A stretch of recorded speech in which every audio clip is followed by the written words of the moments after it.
and it's pretty easy to guess who the mastermind is going to be in their adaptation, because if you pay certain actors to be there, you better give them a job to do.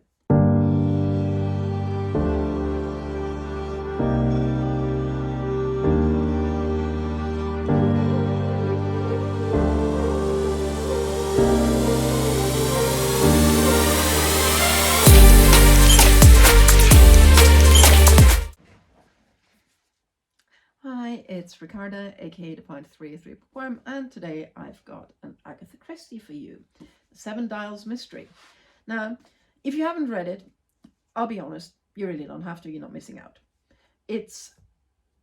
Christie was a wonderful mystery writer. She was great at detective stories. She was really good at mysteries, and there was one thing, and she knew it herself she wasn't any good at, and that was thrillers. She sucked at thrillers. And this is a thriller, but as her thrillers go, The Secret of Chimneys, which precedes this, and The Seven Dials Mystery is actually a little bit different, which is why it works somewhat better than her other straight-up thrillers. Because it's kind of a thriller pastiche. Now, this edition has something very important, which is an introduction by Val McDermott, explaining this to you, telling you, okay, yes, it's a Christie thriller, but you need to see that this is very tongue-in-cheek, that she's making fun of the conventions of the thriller genre, and, you know, this is not a straight-up thriller. And yes, I mean, it isn't a straight-up thriller. It is also, at the same time, not as successful as a thriller pastiche as it wants to be. I think The Secret of Chimneys was generally better. Why then am I discussing this and not The Secret of Chimneys? Well, that's because of Netflix. Because Netflix just brought out an adaptation of this, which has some famous faces, some not so famous faces. Probably the most famous is Helena Bonham Carter, who plays the gender-swapped Lord in this. Lord, what's it? The main character is a girl called Bundle, and her, in the book it's her father, and in this adaptation, in the adaptation, you have Helena Bonham Carter playing her mother, and then you have Martin Freeman as Inspector Battle, who is also a character who appears in more than one book.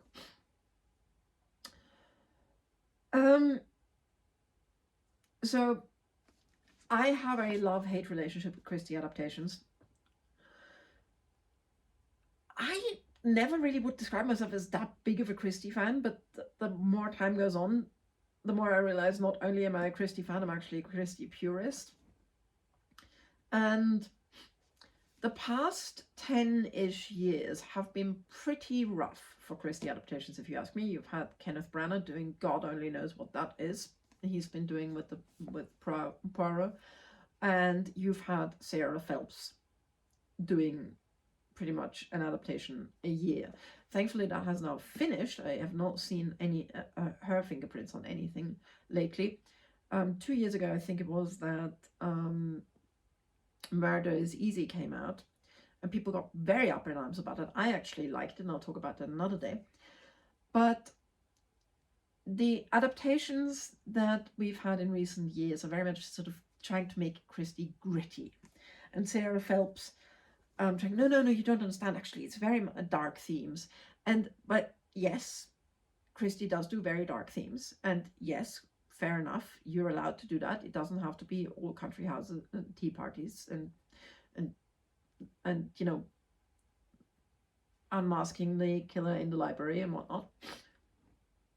But it doesn't have to, you don't always have to mess with it. You don't always have to add elements that make it very much of the time. So in this, I genuinely don't know what they think they were doing.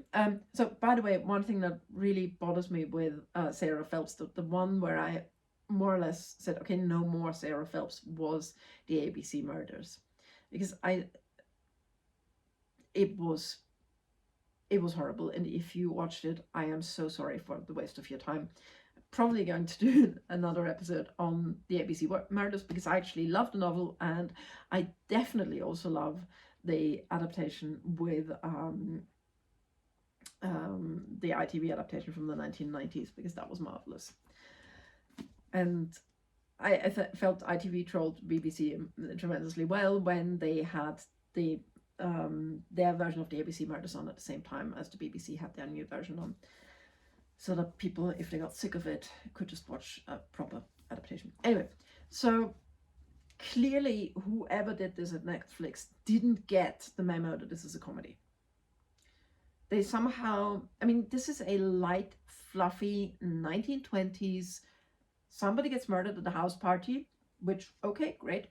That's not particularly funny, but some of the circumstances in which this person gets murdered are pretty funny. I'm not giving much away. It happens in the first like 10 pages. The person who gets murdered has a tendency to sleep really late. So his friends decide to put an ungodly number of clocks, I think it is 8 originally, in alarm clocks in his room, set to go off early in the morning. And when he doesn't hear them, they get to check, and it turns out he has in fact died overnight. And not only that, but there is now an alarm clock missing, and what could that possibly mean? I mean, that should give you an idea that this is not the most serious story in the world, because that is not the most serious setup to a story. And then you go from there, and it's like, okay, well, is there some sort of conspiracy? What is going on? What is the meaning of there being 7 dials? Does it have something to do with 7 dials in London? And all that, you know? And it's kind of fun. Like I said, it's not as clever and not as fun as Secret of Chimneys, which also had a bundle in it, and also I think had Inspector Battle in it. Yes, I think they knew each other already. And is, to my mind, more fun. So choosing this rather than Secret of Chimneys to adapt only makes sense because they clearly didn't get the memo about this being a comedy. They also changed the mastermind, and it's pretty easy to guess who the mastermind is going to be in their adaptation, because if you pay certain actors to be there, you better give them a job to do. Particularly if then they disappear for 2/3 of the thing. I'm not giving any particular spoilers by saying that, I think. In the adaptation, they do something really weird. They sort of introduce the concept of a brother who died in the war, and everybody being very scarred by the war, and people feeling let down by their country because their children died in the war. And at one point you have Bundle in her rage and despair destroying a desk. I don't really know. I mean, it just, like I said, there are some Christie stories where the sort of the gritty approach works, and then there are some where it really absolutely does not. And also, you don't need to mess with this. I mean, there's some things that they changed that don't bother me hugely. For instance, they have changed the German scientist to an African scientist who has worked in Germany, and then who has an entire conversation about how the war forced Africans to fight against each other. Like, okay.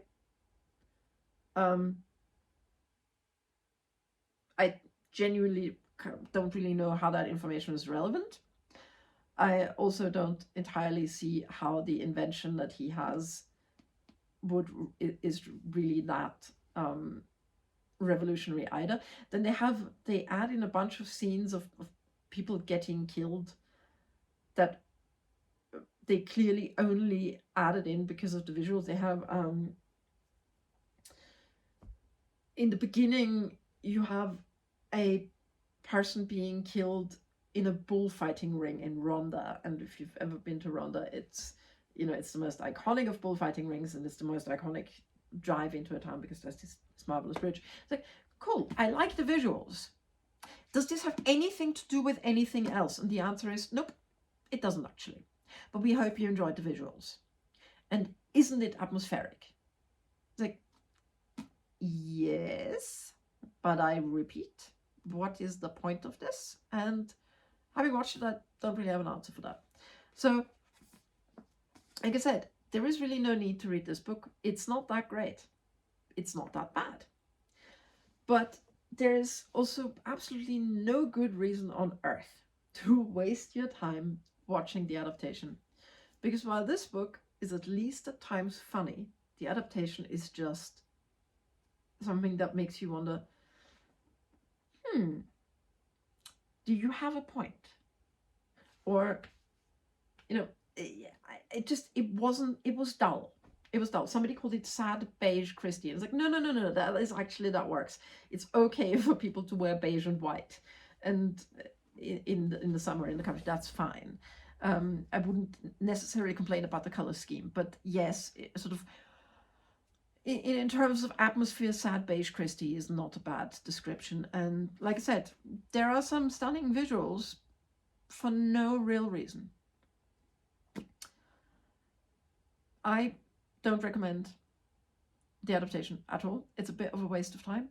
It's not the worst Christie adaptation that I've seen recently, but it's certainly not worth the time if you have better things to do with your time. The novel, somewhat better, like I said. Christie, not a thriller writer, very aware of it, but I would prefer Secret of Chimneys. It is probably the superior bundle offering. If you've read the book or watched the adaptation and you have thoughts about it, please share them down below. I'm always excited to hear what people think. And like and subscribe. I'll see you very soon. Bye bye.